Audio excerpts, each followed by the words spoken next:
आप बीमारी से जूझ रहे हैं? क्या आपके पास इलाज के लिए पैसे नहीं हैं? क्या आप अस्पतालों के चक्कर लगा-लगा के परेशान हो चुके हैं? तो इन सब समस्याओं के निदान के लिए आप पहुँचे 18 राजेंद्र प्रसाद रोड, यानी खाद्य प्रसंस्करण उद्योग मंत्रालय, भारत सरकार के मंत्री श्री पशुपति कुमार के आवास पर। जहाँ पर आज गरीबों के लिए बिना पैसे इलाजों के कारण परेशान लोगों के लिए और ऐसे मरीजों के लिए जो रेहड़ी वाले हैं, जो पटरी वाले हैं, जो किसी भी प्रकार से आर्थिक रूप से कमज़ोर हैं, उनके लिए एक मुहिम चलाई जा रही है कि आप 18 राजेंद्र प्रसाद रोड पहुँचे और अपनी इन सभी समस्याओं का निदान पा सकते हैं। किसी भी अस्पताल में चक्कर लगाने की ज़रूरत नहीं है। एक बार उससे पहले 18 राजेंद्र प्रसाद रोड ज़रूर पहुँचे। यह किसी व्यक्ति या पार्टी से जुड़े हुए लोगों के लिए नहीं है, बल्कि ये भारत के सभी नागरिकों के लिए चलाई जाने वाली मुहिम है। इस पर बात करने के लिए मौजूद हैं हमारे साथ कुश पासवान जी, जो कि भारत सरकार के खाद्य प्रसंस्करण उद्योग मंत्री श्री पशुपति कुमार पारस जी के प्रथम सचिव हैं। देखिएगा कि संकट की घड़ी कब किसके पास किस समय किस रूप पे आ जाए कोई नहीं बता सकता है, लेकिन हमें ये करना है कि आज शर्म से कोई एक दूसरे से किसी को बोल नहीं रहा है कि हमारा ये दिक्कत है, तकलीफ है, लेकिन हम चाहते हैं कि समय समय पे लोगों के कंधों पे हाथ देकर उनका सहारा बनिए।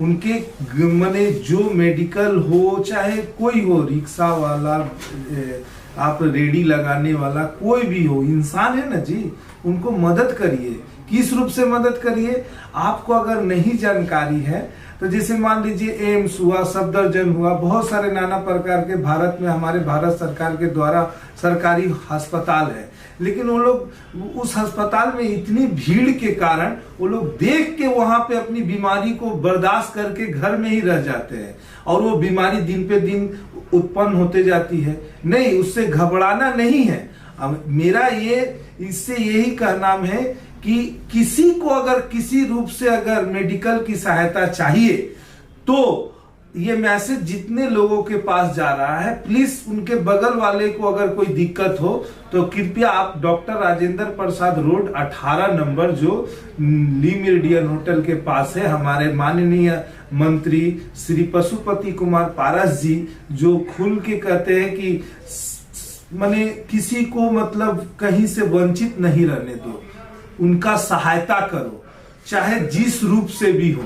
क्योंकि अगर आज के समय में अगर हम सहायता नहीं करें, खाली मुंह से खाली बोले कि हाँ हम करेंगे, तो वो सहायता नहीं होता है।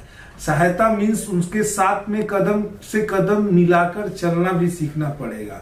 कैसे उन लोगों को आगे हमको बढ़ाना पड़ेगा। मेडिकल में अगर कुछ खर्च होता है 5-6 लाख रुपया, तो कैसे कहां से कोई लाएगा? क्या है उसका इनकम स्रोत रेडी वाला के पास में? लेकिन हमारे माननीय मंत्री महोदय जी प्रधानमंत्री राहत कोष योजना के तहत में अगर उस हॉस्पिटल में लेटर लिख देते हैं तो उसको कुछ फंड रिलीज हो जाता है, जिसके कारण से उसका इलाज हो जाता है। हम मेन बेस इलाज पे कर रहे हैं। इलाज कैसे उस गरीब का इलाज हो, नहीं है, सबके लिए है, ये कोई नहीं है, सब हमारे लिए भाई है। पार्टी व्यक्तिगत कोई चीज नहीं है। हमारे मंत्री जी कहते हैं सबका साथ सबका विकास। हमारे नरेंद्र मोदी प्रधानमंत्री जी भी कहे हैं, तो हम कह रहे हैं कि जब हमारे गार्जियन ही कह रहे हैं तो हम क्यों पीछे हटे? हमको भी आगे चलना चाहिए, कदम कदम से बढ़ना चाहिए।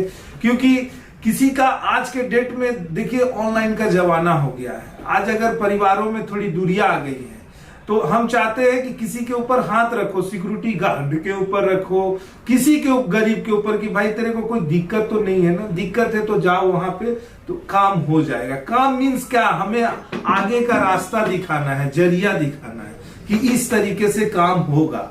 और सब सरकारी जो भी संस्थाएं हैं वो लोग लगे हुए हैं इस मुहिम में। तो हम चाहते हैं इस मैसेज को बहुत फैलाया जाए कि हर लोग काम कर रहे हैं और किसी को बेसहारे को उसका सहारा बन के आप इस काम को, मुहिम को चलाएं।